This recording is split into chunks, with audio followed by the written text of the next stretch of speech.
Bonjour à toutes et à tous, je suis Pauline, bienvenue sur ma chaîne et je suis heureuse de vous présenter cette guidance du mois de février pour les cancers, ascendant cancer, signe lunaire en cancer. Comme vous pouvez le voir, j'ai un petit peu changé le décor, je suis en plein déménagement donc je continue malgré tout les guidances. Mais bon, on s'adapte, on fait comme on peut. Allez, on va aller voir un petit peu les énergies globales du mois de février pour vous les cancers. Ah, carte qui a sauté. Le chant de l'âme, toute création participe au merveilleux et glorieux orchestre divin. Chacune dans sa singularité apporte son timbre et sa façon d'interpréter la mélodie. Laisse-toi guider par ta nature suprême, écoute la musique sacrée et exprime alors dans l'harmonie qui tu es vraiment. Ouais, c'est magnifique comme message. Ça parle beaucoup à mon sens, d'acceptation de soi, de vulnérabilité, du fait de montrer qui l'on est vraiment, dans son authenticité, dans son originalité également. Le fait de vraiment d'assumer qui l'on est pleinement et entièrement. Très joli message, hein, les cancers. Bon, on va aller voir avec le tarot. On va aller voir. Hop, on a une carte qui a sauté. Ok. On va les prendre comme pour la coupe. Alors ici, on a la maison Dieu et là, on a la reine de coupe. Alors, la carte de la maison Dieu, elle va plutôt vous parler de révélation, d'écroulement, de bouleversement, de choc d'ego. Et la reine de coupe, elle va plutôt vous parler d'empathie, de sensibilité, de compassion. Donc, je pense qu'il y a des révélations, il y a des bouleversements qui vont s'opérer et vous allez devoir faire preuve de beaucoup d'amour envers vous-même et envers les autres pour essayer de traverser ce tsunami émotionnel. Donc ça peut être un bouleversement, c'est pas forcément grave, hein, on s'entend, c'est pas forcément un accident, ça peut l'être, hein, mais ça peut être aussi tout simplement une révélation sur quelqu'un que vous n'auriez jamais imaginé faire une action en particulier, ou ça peut être aussi une rupture pour certains, voilà. Et là, ça vous parle vraiment d'amour de soi, d'empathie, de bienveillance, de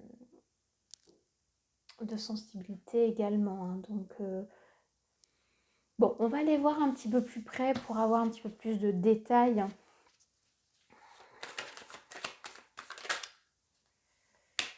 C'est peut-être beaucoup là quand même. Bon. Ok. Je le répète, hein, c'est une guidance générale, ça peut ne pas parler à tout le monde. Pour ceux et celles qui le souhaitent, je propose des guidances personnalisées, des accompagnements avec différents types d'hypnose et des soins énergétiques également sur mon site. Vous avez tout dans la description de la vidéo, n'hésitez pas. Et pour ceux qui veulent avoir une guidance un peu plus complète, vous avez tous les signes astro. Vous pouvez compléter également avec vos ascendants et vos signes lunaires. Et vous pouvez aussi me retrouver sur Facebook et Insta en tapant Pauline Mozon Hypnose.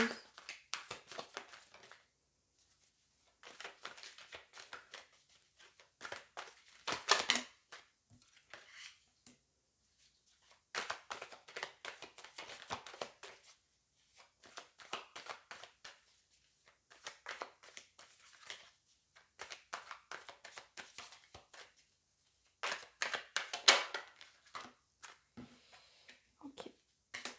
Bon, joli programme. Alors, qu'est-ce qu'on a en dos de deck? On a le 6 de coupe. Alors, le 6 de coupe, il vous parle plutôt d'enfance, de nostalgie, de flashback dans le passé, d'innocence également. Ça peut être un bouleversement justement par rapport à un événement, je vois pour certains un événement que vous auriez vu de vos yeux, on va dire d'enfants plus jeunes d'une certaine manière et qui au final se révèle être différent dans ce qui s'est passé. Ça arrive parfois quand on a un enfant qui assiste à une scène entre adultes et qui va l'interpréter de ses yeux d'enfant mais qui n'aura pas forcément tous les paramètres. Alors ici, on a la plus belle carte du jeu, à mon sens, hein. On a la carte du monde qui vient vous parler de réalisation, de complétude et de récompense. C'est vraiment une carte qui vient vous parler de réalisation personnelle, du fait de vraiment d'être à sa place, d'être là où, enfin, d'être bien là où vous êtes. Il y a vraiment voilà, un environnement, toute une symbiose qui vient se créer dans cette carte, hein. Ici, on a le 6 de denier. Le 6 de denier vient vous parler de donner et de prendre. Euh, Ça vient vous parler également d'approbation, de partage. Donc voilà, je pense pour certains, ça peut être bien de partager justement cette richesse, cette abondance dans laquelle vous vivez. Alors, c'est pas forcément financier, ça peut l'être parce qu'on est sur du denier quand même. Mais ça peut être aussi tout simplement le fait, par exemple, de faire une formation et d'en parler autour de vous, de quelqu'un qui va pas spécialement bien, ou par exemple d'un thérapeute que vous allez voir et que vous pouvez conseiller éventuellement à quelqu'un d'autre. Ça peut être ça aussi, hein. Ou ça peut être tout simplement le fait voilà, de faire du tri et voilà, de donner des affaires. Et ça peut être également, pour d'autres, le fait d'accepter de recevoir aussi. C'est quelque chose qui peut parfois être difficile pour certains. Quand on vous fait les cadeaux, on est gêné, oh là là, il fallait pas, mais c'est trop gentil, mais c'est pas mon anniversaire, ou mais je le mérite pas, ou enfin, voilà, il y a des milliards d'excuses qu'on peut trouver, hein. Donc voilà, essayez d'accepter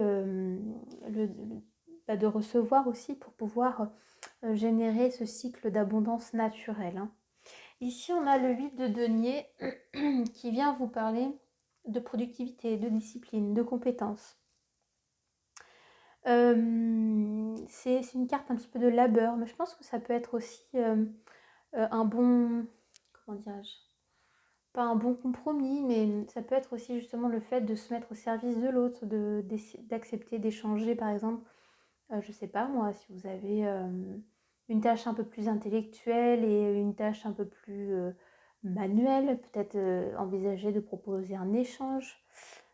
Ça peut être aussi ça, hein, le don et le recevoir, hein. Ça peut être dans ce sens-là, hein.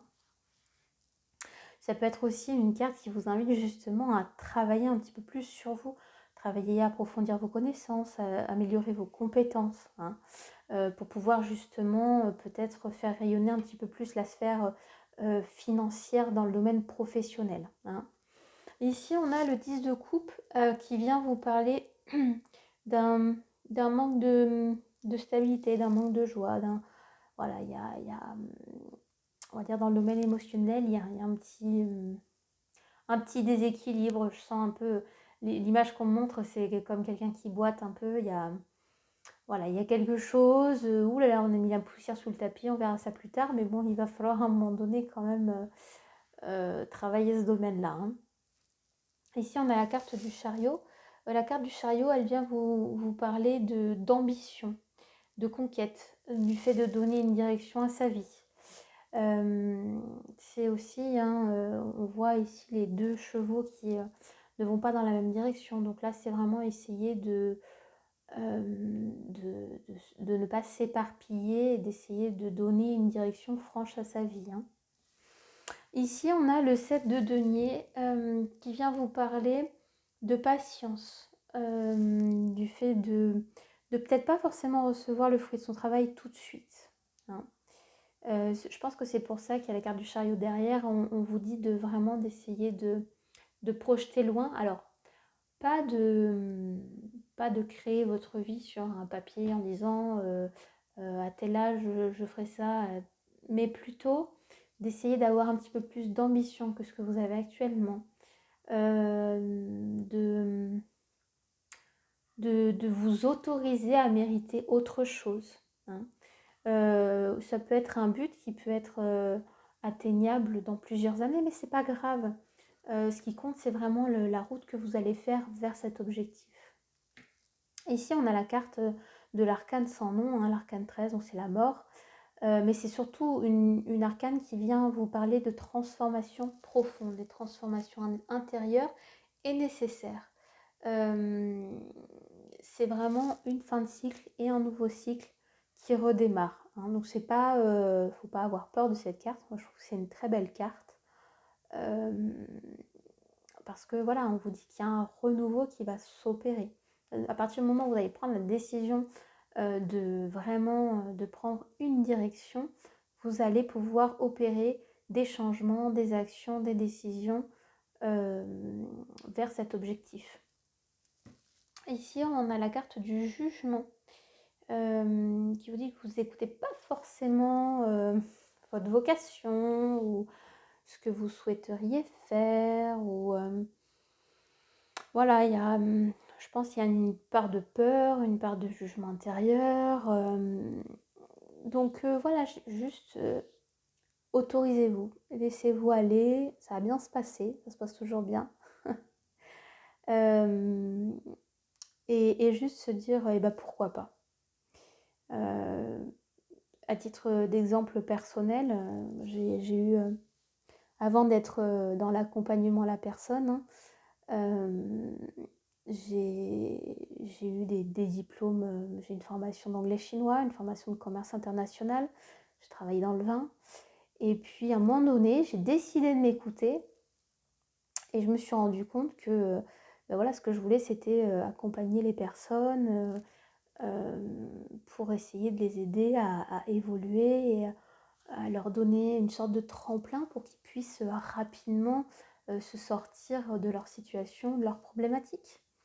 Et du jour où j'ai décidé d'écouter cette petite voix, ben, tout s'est mis en place. J'ai pu faire tout plein de formations, me documenter et voilà, et avoir une clientèle aujourd'hui. Et je suis encore en accompagnement, encore en formation, encore en transition. C'est le travail de toute une vie, mais pour ça, il faut accepter de s'écouter sans se juger intérieurement. Surtout qu'ici, on a la carte de la lune. La carte de la lune, elle vient vous parler d'un aspect inconscient, de rêve, d'angoisse, d'illusion. Donc bon, c'est... Ouais, je comprends. Je viens de faire le lien. Je pense que voilà, le virage que vous allez prendre, la direction que vous allez choisir, il est nécessaire que vous la fassiez en relation avec votre cœur et pas avec votre ego. Ça va être très important. Sinon, il va y avoir des remises en question qui vont s'opérer et peut-être voilà, des chemins de traverse qui n'étaient pas forcément nécessaires. Donc, essayez un petit peu d'accepter ce qui vient et d'être le plus sincère et honnête possible face à vous-même. Ici, on a l'as de coupe hein, qui vient parler un petit peu des sentiments profonds. Donc là, on est vraiment encore sur la sphère émotionnelle. On a vraiment un bouillonnement émotionnel qui s'opère. Donc, on a des transformations. On a quand même... On a des belles cartes, hein, mais tout ça va nécessiter d'être vraiment à l'écoute de vos envies, de vos désirs, de vos sentiments et voilà, de faire le tri et de ne pas vous laisser influencer par exemple par l'extérieur, hein. Ça va être nécessaire, hein. Bon, on va aller voir un petit peu les cartes pour vous aider face à ce défi. Vous avez quand même plutôt un bon jeu, je trouve, dans l'ensemble. Dans le sens où vous avez quand même des belles arcanes majeures. Donc, ça peut être un mois de février qui peut être sympa quand même à vivre malgré tout. Allez, on va demander 3 cartes, s'il vous plaît.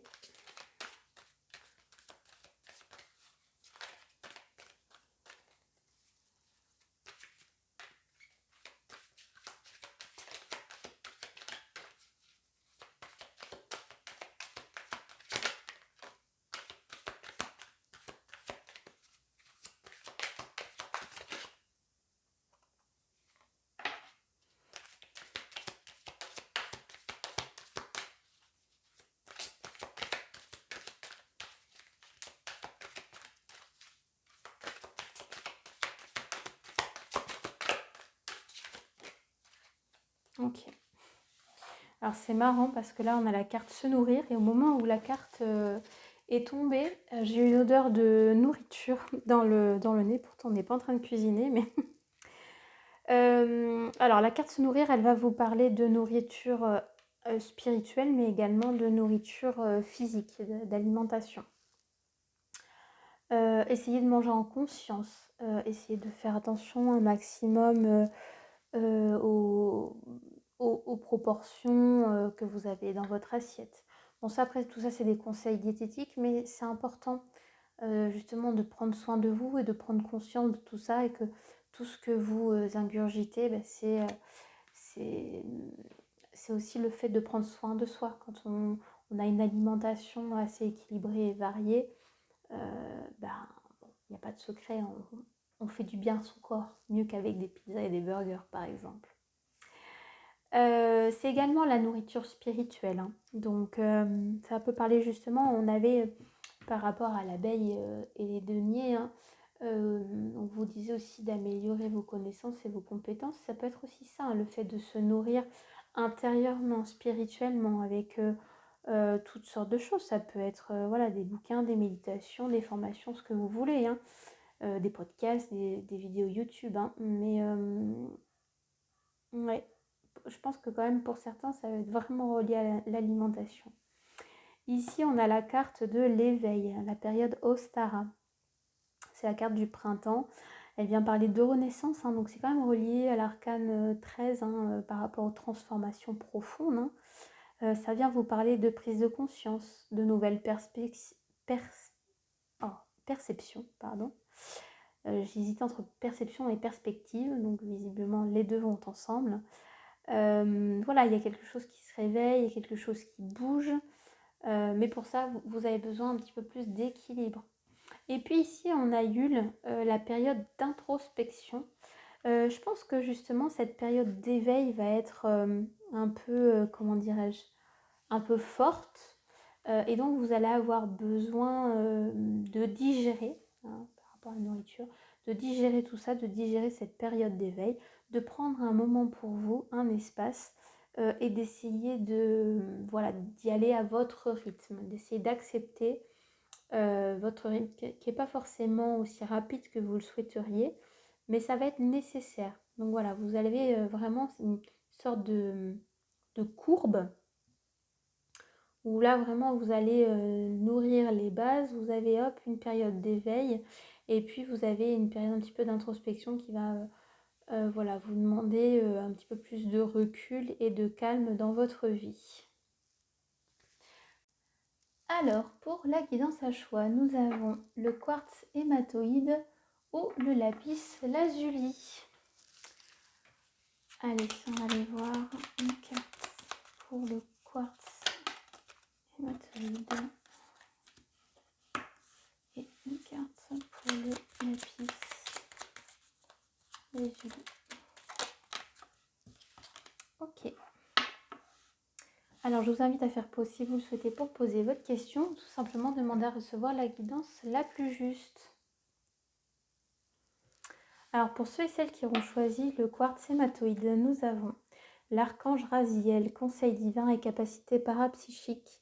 L'archange Raziel t'aide à augmenter et à développer les capacités extrasensorielles afin de mieux voir, mieux entendre et mieux suivre les conseils divins. Demande son aide pour ouvrir ton esprit à une nouvelle compréhension de la situation présente, plus vaste et plus claire. L'archange Melchisédek, guérison avec les couleurs. L'archange Melchisédek, grâce à la puissance de l'énergie arc-en-ciel des 7 rayons sacrés, t'aide à guérir ton corps, ton esprit et ton environnement grâce à la puissante vibration des couleurs utilisées à travers différentes thérapies. Ouais, ça peut être bien de méditer peut-être avec des pierres ou avec des couleurs. Essayez de porter des couleurs en rapport avec vos chakras qui sont un petit peu déséquilibrés. Ça peut vous aider à peut-être poser plus de conscience sur un chakra, à le travailler et donc du coup à augmenter vos vibrations et vos capacités par la même occasion.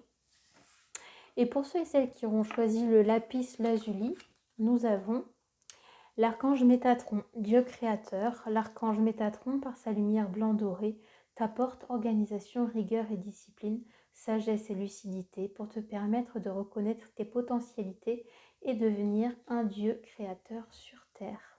Bon, c'est un joli message. Là, on vient vous parler de capacité, voilà, on est encore sur l'augmentation vibratoire, de pouvoir créateur également. Le fait de prendre conscience aussi que nos pensées sont vibrations, et les vibrations permettent d'attirer à nous des événements, des opportunités, de créer dans la matière. Donc voilà, on vous dit aussi que vous avez besoin un petit peu plus d'organisation durant ce mois de février et de prendre le temps aussi de faire un point avec vous euh, pour, euh, pour juste apprendre à vous connaître euh, dans vos compétences, dans vos points positifs. Essayez de faire une liste. Tiens, ce serait intéressant de lister d'un côté vos points positifs et de l'autre côté vos points négatifs. Et essayez de comparer, de voir ce qui est le plus facile pour vous. Est-ce que c'est les points négatifs qui sont plus faciles à lister ou les points positifs? Ça peut être un bon exercice pour essayer de faire un petit peu le point avec vous-même et avec la vision que vous avez de vous-même. Voilà, j'espère que cette guidance vous aura plu. N'hésitez pas à commenter, liker ou partager la vidéo. Ça aidera d'autres personnes sur leur cheminement spirituel. Comme je vous ai dit, vous pouvez me retrouver sur mon site internet où je propose différents accompagnements ou sur les réseaux sociaux, sur Facebook et sur Insta en tapant Pauline Mozon-hypnose. Voilà, je vous embrasse.